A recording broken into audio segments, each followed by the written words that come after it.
Assalamualaikum guys. Nah, hari ini gue mau bawa berita penting banget karena ini menyangkut penemuan satwa baru nih. Jadi di Taman Burung Jagat Satwa Nusantara, alhamdulillah ceritanya sih sebenarnya menurut gue benar-benar aneh dan unik, tapi menurut gue ini pasti udah ada yang ngatur ya. Karena kita baru aja kedapatan satu burung spesies terbaru dan burung ini tuh historinya benar-benar unik lah. Nah, mau lihat burungnya nggak? Nih burungnya nih. Tuh lihat, burung apa coba? Kecil ya. Nah, jadi burung ini namanya Myzomela iriana widodoae atau burung Myzomela iriana. Jadi Myzomela rote juga bisa dibilang nih.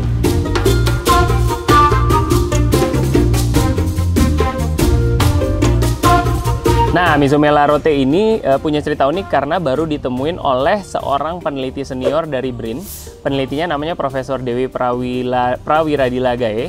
Jadi ini baru ditemuin di tahun 2017 di Pulau Rote. Jadi memang ini adalah satwa endemik Pulau Rote nih, Sobat Jagat. Dulunya ini dianggap satu spesies dengan yang namanya Myzomela sumba. Jadi bertahun-tahun ini dianggap satu spesies sampai suatu hari beberapa peneliti kita dari BRIN itu melihat ada perbedaan. Nah, perbedaannya itu di mana sih? Jadi perbedaannya kalau Myzomela sumba ini kan kalau dilihat ya, kepalanya warna merah, sayapnya warna hitam. Lalu kalau dilihat bawah perutnya itu kan warna hitam dan abu-abu gitu ya. Nah, kalau Myzomela sumba itu full hitam dia full hitam. Tapi kalau Myzomela rote dia bener-bener hitamnya hanya di dada. Bagian perut ke bawah dia warnanya abu-abu. Dia warnanya abu-abu gitu. Jadi ini benar-benar ciri khasnya Myzomela iriana widodoae. Dan karena peneliti itu sepertinya beliau sangat menghormati ibu negara, akhirnya dinamakanlah Myzomela iriana widodoae, ditemukan tahun 2017 endemik Pulau Rote. Nah, ini kebetulan ada Irfan ya, Van? Irfan ini salah satu ekspertis burung-burung kicau yang ada di Jagat Satwa Nusantara. Nah, kita udah megang Myzomela ini 1 bulan. Dan yang paling lucu adalah sejarahnya bisa nyampe ke Jagat Satwa Nusantara. Awalnya, ada satu orang yang ngubungin saya pribadi.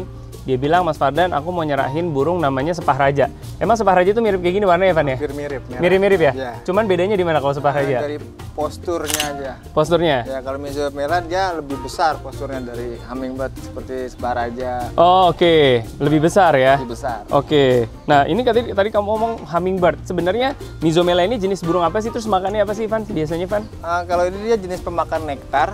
Nektar? Ya, terus serangga juga, serangga-serangga yang kecil. Kayak apa tuh?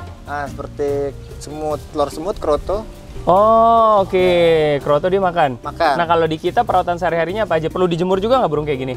Justru burung kecil gini harus kena jemur setiap hari minimal. Oh, minimal? Minimal 5-10 menit. Oke, minimal 5-10 menit. Oke, ini burung baru nih. Terus dari mana Irfan bisa tahu ini makannya ini? Dari mana kamu bisa tahu? Memang pengalaman saya tuh hobinya di kicau. Di kicau. Jadi saya dulu pernah pengalaman di burung kolibri ninja, saya ngerawat sampai 2-3 tahun. Kolibri ninja? Ya, dulu. Oh, ini mirip kolibri ninja? Atau namanya memang kolibri ninja? Bukan, kalau kolibri ninja dia jenisnya pemakan madu. Kecil burungnya. Oke. Kalau ini menurut saya di atasnya kolibri. Posturnya lebih besar. Walaupun pemakan madu juga? Ya. Oke. Nah, ini ada warna hijau-hijau tuh apa tuh, Van? Ini makanannya nektar, rujak nektar. Oh, oke. Zaman sekarang tuh nektar udah bisa ditemuin ya? Ada yang udah jual ya maksudnya? Udah ada yang jual. Oh, oke. Kalau dulu kan harus ngeracik dulu. Harus ngeracik? Ya. Kalau sekarang udah ada yang bisa dibeli jadi? Oke. Jadi. Seberapa banyak dalam sehari? Ini kan badannya kecil banget nih. Ya. Dia untuk setengah cepuk seperti ini bisa untuk sampai besok. Oh, oke. Terus apa lagi selain nektar yang dibutuhkan sama dia? Kroto. Oh, kroto. Kita kasih 2 hari sekali. 2 hari sekali? Ya. Sedikit kali ya? Hanya sedikit, secukupnya aja. Oke, jadi dia kalau kroto tuh kemungkinan karena dia butuh protein juga ya dari situ ya, dari proteinnya. Terus yang seperti biasa kalau semua burung butuh air segar ya tiap hari? Air segar, kemudian kalau burung-burung pemakan madu dia harus disediakan cepuk besar untuk mandinya. Oh, mereka suka mandi? Suka mandi setiap hari. Oh, dia bunyinya kayak gimana sih, Van? Kalau ini bunyinya dominan dia nembak. Nembak tuh gimana nembak? Nembak itu suaranya suara ciblekan, ngebrand, seperti itu. Jarang ngeriwik itu jarang. Biasa kalau kolibri ninja itu ngeriwik. Kalau ini dominan nembak.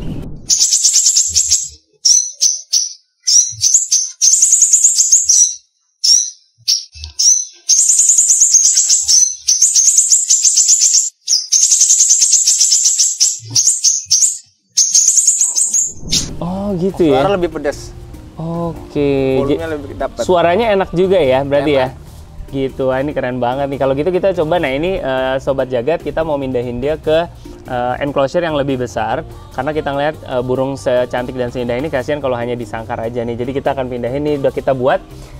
Nih lihat nih. Jadi enclosure-nya ini agak anti mainstream karena ini ukurannya kurang lebih tingginya itu 2 meter, lebarnya itu kurang lebih di 120.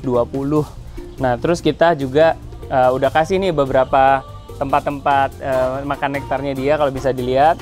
Terus biar serasa seperti di habitat aslinya di Pulau Rote, kita juga ngasih beberapa dahan-dahan dan pohon-pohonan biar dia ngerasa lebih adem dan lebih sejuk.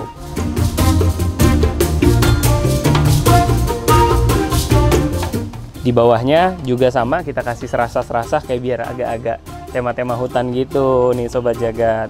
Untuk apa namanya biar adem, jadi yang bagian kaca tuh hanya di depan aja. Tapi kalau dilihat dari bagian kiri kanannya sebenarnya belakang juga ya itu udah pakai kawat ya. Kawat yang sangat super kecil karena dia kan memang kecil banget gitu untuk aliran udaranya biar lebih adem buat dianya gitu ya. Nah, sekarang kita lepasin, Pan. Boleh. Oke, kita lepasin ya. Tuh, oke, yuk bismillah. Irfan yang ngelit. Nanti kita harus gimana? Ditutup dulu deh. Oke, ditutup. Ayo masuk teman-teman. Kita masuk teman-teman. Ayo kita masuk. Ya. Dapat ya. Masukin lagi. Ayo, kandang baru. Iya, oke. Tahan dulu. Oke. Tutup pelan-pelan. Tutup pelan-pelan. Ayo, tarik. Tutup. Terus. Oke. Pan, pastinya pan. Cuci dulu biar aman. Kita lihat nih.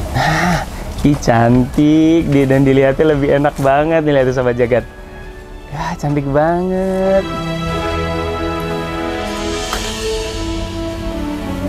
Keren ya? Keren. Tinggal bikin plasanya. Dia kayak kolibri bener ya. Jadi kalau dilihat tadi tuh kayak setiap kepakan sayapnya tuh kayak dalam satu detik bisa berapa puluh kepakan kalau kolibri gitu ya. Dan dia bisa kayak apa kita nyebutnya hovering. Hovering tuh kayak terbang di satu titik tanpa bergerak. Memang hewan apa namanya burung-burung penghisap madu gitu ya, ciri-cirinya ya. Terbangnya hovering gitu ya, stay gitu ya. Nah ini kemarin udah ngobrol sama dokter Kombo, katanya jantan bener nggak sih Van? Jantan. Taunya dari mana sih biasa kalau burung-burung pengicau gini jantan? Biasanya dia warna lebih pekat. Ah benar, warna lebih pekat. Lebih pekat di jantan. Terus kemarin itu kalau yang betina dia hitamnya sedikit, kebanyakan abu-abu. Oh, oke. Hitamnya sedikit, lebih banyaknya abu-abu. Kalau ini berarti hitamnya lebih banyak lebih pekat, di dadanya ya? Iya, betul. Oh, oke. Terus kelihatan juga dari umurnya ini udah mencer karena dari keriput di kakinya, benar ya? Kalau ya, burung-burung kicau ya? Gitu, ini udah mungkin udah dia sekitar 3-4 tahun ke atas umurnya. Dan benar nggak sih Van, kalau burung-burung kicau itu katanya umurnya nggak terlalu panjang ya? Enggak juga. Nggak juga? Enggak 10 juga. tahun bisa? Bisa. Oh bisa lewat ya? Lewat. Oke, Tergantung perawatan. Tergantung perawatan ya? Betul. Mudah-mudahan si Mizomela Iriana Widodo ini sehat terus. Dan kalau bisa, mudah-mudahan suatu hari dapat calon pengantinnya. Amin. Ngomongin pengantin nih, Van. Sebenarnya burung-burung pengicau gini sulit 1-10, kesulitannya seberapa untuk di breeding? Kayak kolibri ninja itu gampang atau sulit di breeding? Sebenarnya sih agak sulit, tapi kalau misalkan enclosure-nya seperti di habitatnya seperti ini, itu memungkinkan untuk 70%. 70%. Ya. Oke, gitu sih.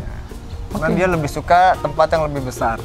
Oh. Kalau kebanyakan kan kicau itu di kandang-kandang biasa. Kalau kita kandang enclosure seperti ini, mungkin dia lebih suka dan membuat sarang sendiri. Potensi membuat sarang 70% lebih besar. Oke, amin kalau gitu. Oke Sobat Jagat, itu dia pembahasan tentang spesies terbaru yang ada di Jagat Satwa Nusantara. Jadi buat teman-teman yang penasaran nih, aduh ada spesies burung yang unik yang namanya mirip nama ibu negara kita, jangan lupa datang ke Taman Burung Jagat Satwa Nusantara ya, di Taman Mini Indonesia Indah bersama gue dan Irfan. Kalau gitu, ini Irfan Hakim bukan nih? Bukan. Bukan Irfan Hakim. Sampai jumpa di episode selanjutnya. Assalamualaikum warahmatullahi wabarakatuh.